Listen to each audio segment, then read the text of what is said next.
ভাই আজ সকালে নিউজটা শুনলি? গার্লফ্রেন্ডকে নিয়ে হেলে দুলে বাইক চালাতে চালাতে 10 টাকা নিচে চলে গেছে, শুনেছিস এটা?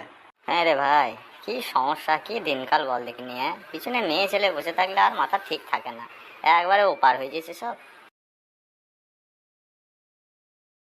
কিরে বল্টু না? তাই তো দেখছি, কোথায় চললো আবার? বল্টু, দাঁড়া দাঁড়া দাঁড়া। বল ভাই বল, তাড়াতাড়ি বল, আজ একটু তাড়া আছে। তা এত তাড়াহুড়োতে যাচ্ছিস কোথায় তো? ভাই গার্লফ্রেন্ডকে প্রপোজ করার ব্যাপার আছে ভাই। একটা কবিতা শুনি, আজ গার্লফ্রেন্ডকে প্রপোজ করবো আমি। তাই নাকি? তো আমাদেরকে শোনা, কবিতাটা শুনি, কেমন হয়েছে, কেমন লিখেছিস দেখি। শুনবে বলছিস? হ্যাঁ, আজ ওই কবিতা আমার কবিতাকে শুনিয়ে তাকে আজ আমার নিজের বানিয়েই ছাড়বো, বুঝলি? শোনা শোনা শোনা।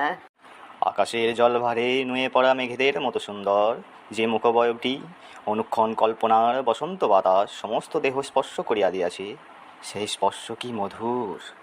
সযত্ন রচিত করবি সদ্য ফোটা গোলপের পুষ্পের ন্যায় অষ্টদয় অপূর্ব জ্যোতিময়ী চক্ষুদয়ের আলোক সম্পাত চতুর্দিকে যে সৌন্দর্য সৃষ্টি করিয়াছিল সে কি সুন্দর! ভাই তুই থাম রে ভাই, ভাই রে। আরে এত শক্ত শক্ত ভাষা আমার কান নিতে পারছে না রে ভাই। আরেকটু আরেকটু। সত্য সুন্দর কমল হৃদয়খানি ভালোবাসার আবেশে যে মহময় মায়া ছড়িয়া দিয়াছে সে কি বিশুদ্ধ! তোমায় ভালোবাসাইয়া আমি হইয়াছি আকাশের চূড়ার ন্যায়। এই শালা মাদারি, তুই থাম শালা। শালা এই কবিতা শোনাইলে কবিতার কুত্তাও তোকে লাইন দেবে না শালা, আরামজাদা থাম। শালা আমার মাথায় যন্ত্রণা ধরে গেল রে শালা। আরে লিখেছিস লিখেছিস ভালো কথা, তা একটু সহজ করে লেখ। হ্যাঁ, যাতে বুঝতে পারে এমন ভাষা দে। তুই এই ভাষা দিয়ে কি করে তুই মেয়ে পটাবি রে? আরে ছি ছি ছি, তুই যা ভাষা লিখেছিস এ তো দুষ্প্রাপ্য ভাষা রে। এই ভাষা দিয়ে তুই মেয়ে পটাতে গিয়ে নিজের হাত গন্ধ কেন করবি রে? তুই বড় কিছু কর, অনেক বড় হবি তুই। তোরা যা তো, তোরা এসব ভাষা বুঝবি না। তোরা কি বুঝবি?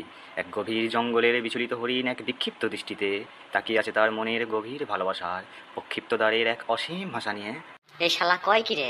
শালাকে মেরে দেবো এক থাপ্পড়, শালা তখন থেকে ভুল ভাল বকেছিস শালা। চল রে মারা, এখান থেকে পালাই, বেশিক্ষণ থাকলে আবার আমার পাগল বানিয়ে দেবে শালা। শালারা মূর্খের দল শালা, তোরা কি বুঝবি বে ভালোবাসার ভাষা?